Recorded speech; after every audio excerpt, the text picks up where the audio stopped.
Good morning. It's Thursday, the 16th of April, and this is the Brussels Playbook podcast.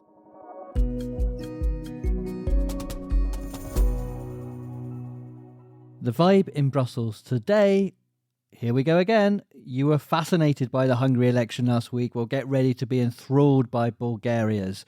We'll have a briefing on all you need to know in a minute or two. Before that, on the podcast today, we look at what the Hungary result means for the country's European Commissioner Olivér Várhelyi. Plus, travel chaos. The EU's digital entry system at its borders seems to be making entry quite an ordeal. So get ready to wait and wait and wait. And I'm joined today by a person you know very well, EU policy editor Sarah Wheaton. Hello, Sarah. Glad to be here with you, Ian. You're not planning any travels anytime soon, are you? Not after doing the research for this story. We're going to Cyprus next week for the European Council, so I think we're going to have to get to the airport pretty early. Gosh.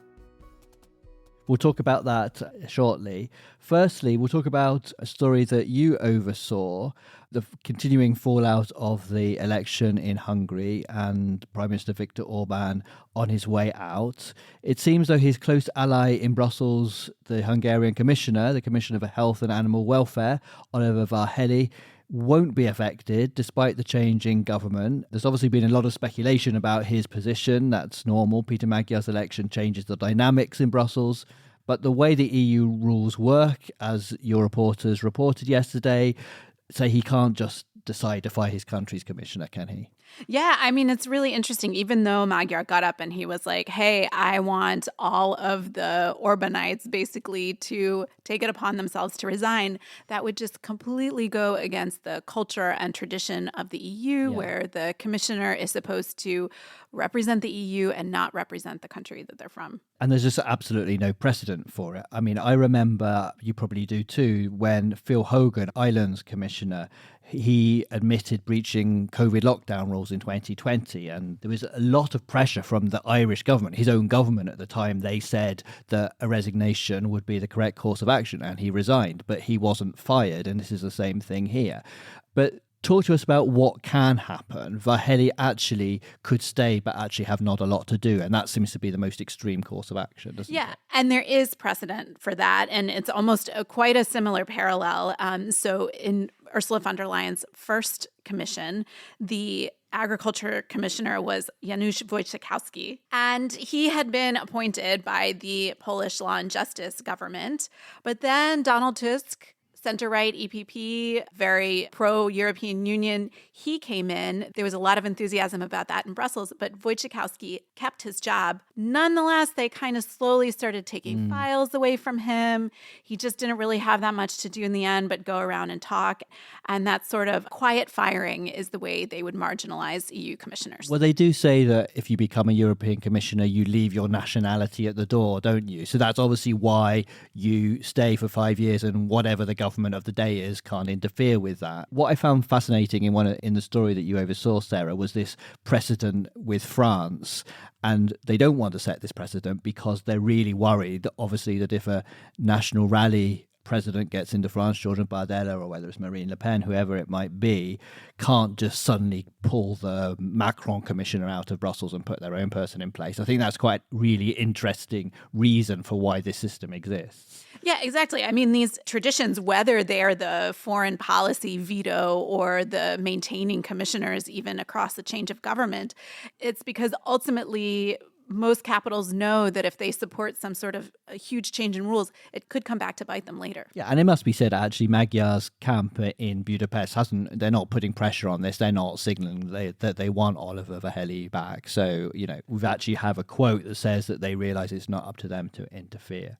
And there's also something which, again, I found really interesting in your article, Sarah, is that people in Brussels actually quite admire Olivér Várhelyi's work, which for those people who think that Orbán was completely sort of the bête noire of Europe and everything Hungarian must be wrong is quite a surprise. But actually, when it comes down to personalities, these people actually do a good job sometimes, don't they? Yeah, and that's why we won't probably see Várhelyi marginalized the way Wojciechowski was, because he is actually quite respected. He's good at his job. Yeah, I mean, we had one parliament official tell my colleague Rory O'Neill he's the only commissioner who actually reads the files. So, I mean, low bar, but he is doing well. Did you say a low bar, Sarah? What are you saying about the other commissioners? All we need them to do is just know their basics, apparently. That said, Ian, we are leaving out like this big... Yeah, there's an elephant in the room here, isn't there? Yeah, the spying allegations. Exactly. So last year, there were these allegations that came out that back when Várhelyi was the top ambassador to the EU for Hungary, that his office was running a spy ring. And so, of course, if he was in charge of the office, everybody wants to know, how was he involved? Yeah, he's obviously, we should say, repeatedly denied any knowledge of this, denied any wrongdoing whatsoever. There is some kind of probe going on within the commission that hasn't reported yet, but that will obviously change things if that goes against him.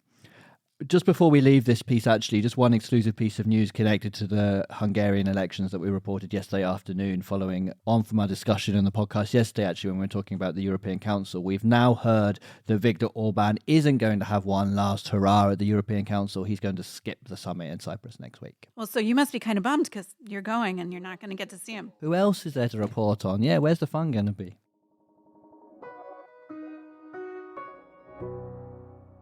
Well, Sarah, we've been focused on Hungary, but our second story now takes us to Bulgaria. There are elections happening this weekend in Bulgaria. We thought we'd give our listeners a bit of a briefing on this because it's not one of the easiest member states to understand. There's been years of instability there. This is the 8th election in 5 years. They've had 7 prime ministers since 2021. None of them, as you can probably guess from that, has finished a full term.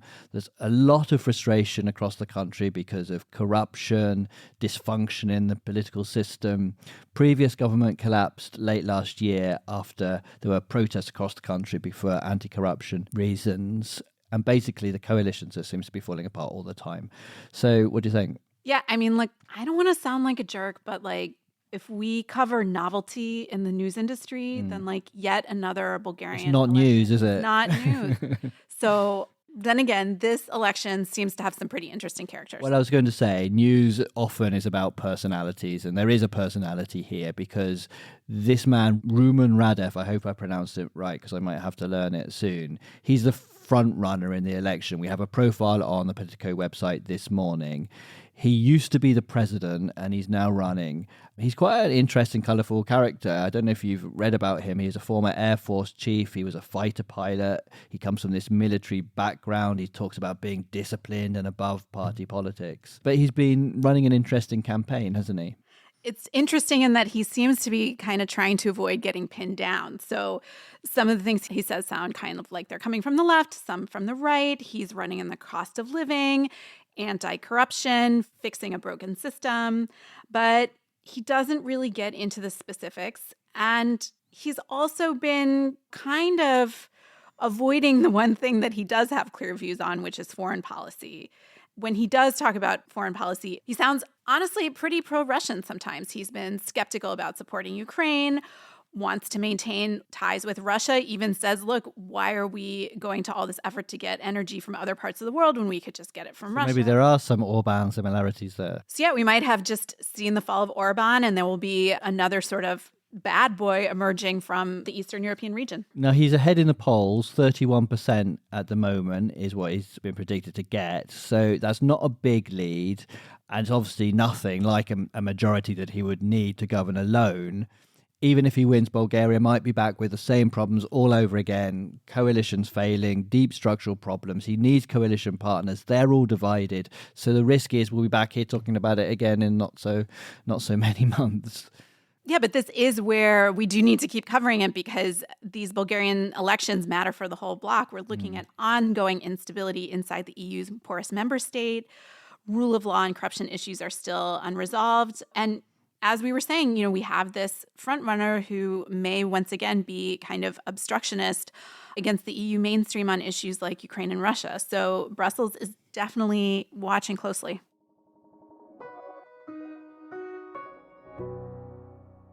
So, Sarah, when I go to Cyprus on Wednesday, how many hours do you think in advance do I need to turn up at the airport? I'm seeing things like 3-4 hours. I think my flight's at like 6:30 in the morning. I don't really want to do that. Just spend the night sleeping back. I've done that before. I remember sleeping on the floor at Thessalonica in a sleeping bag overnight, but that's not. That was just like a hippie thing, though, right? Just for fun, yeah. So chaos at airports, all because of this new digital system for recording non-EU travellers coming in and out. Yeah, they've set up this new entry-exit system in October. It's supposed to kind of register the fingerprints and the facial image for non-EU travelers the first time they enter the Schengen zone.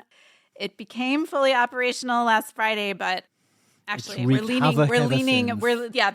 operational is doing a lot of heavy lifting. It's not going so well. Yeah, as you said, there's queues of at least 3 hours long in some places. There was one EasyJet flight from Milan to Manchester, which left without over 100 of its passengers because they were still in the queue trying to go through this system.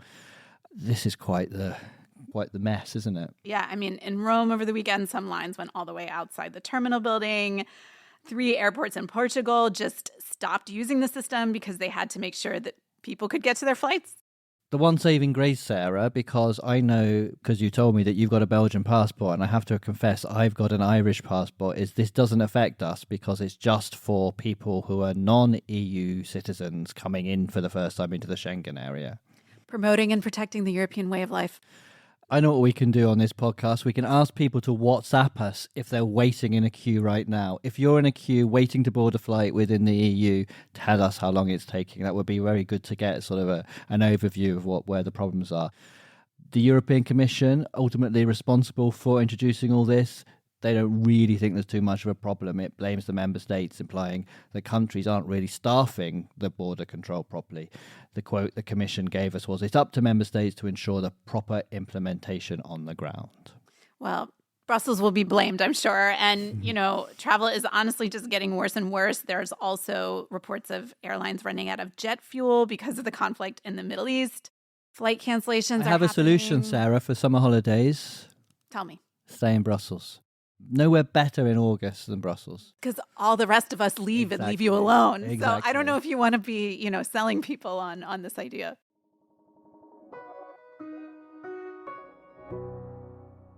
Sarah, you're presenting EU Confidential tomorrow morning. What have you got lined up on that? Well, we're going to go deep on Hungary and its fallout. Orbán's think tanker in Brussels, Frank Verrady, came into the studio for a frank autopsy of Fidesz's losses. And we'll get a sense of how this is rattling the MAGA movement in DC and Le Pen's national rally. Well, that will be a lovely listen, and it appears just in the same feed as the daily Monday to Thursday podcast, doesn't it? So exactly. So if you are subscribed to Brussels Playbook podcasts, you will get to listen to EU Confidential. So subscribe to us if you haven't already. You could give us a few stars, maybe 5 on the podcast app. That would be good, wouldn't it? And WhatsApp us if you're standing in a queue. Maybe you're standing in a queue munching halloumi. Sarah, you heard on the podcast all this week we've been talking about halloumi and whether it's tasty or not. And I said that I find it one of the worst cheeses in the world. And it got quite a horrific response. People who said that I didn't know what I was talking about. Well, Ian, I mean, you're the one who's traveling to Cyprus. Oh, I didn't think about that. So I would I didn't think about that. I would watch you back. All right. Thank you, Sarah. We'll listen to you tomorrow. And the rest of us will be back next week. Thanks.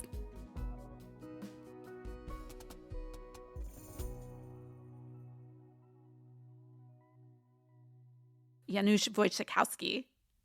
Yes! Sorry, I'm being Polish names.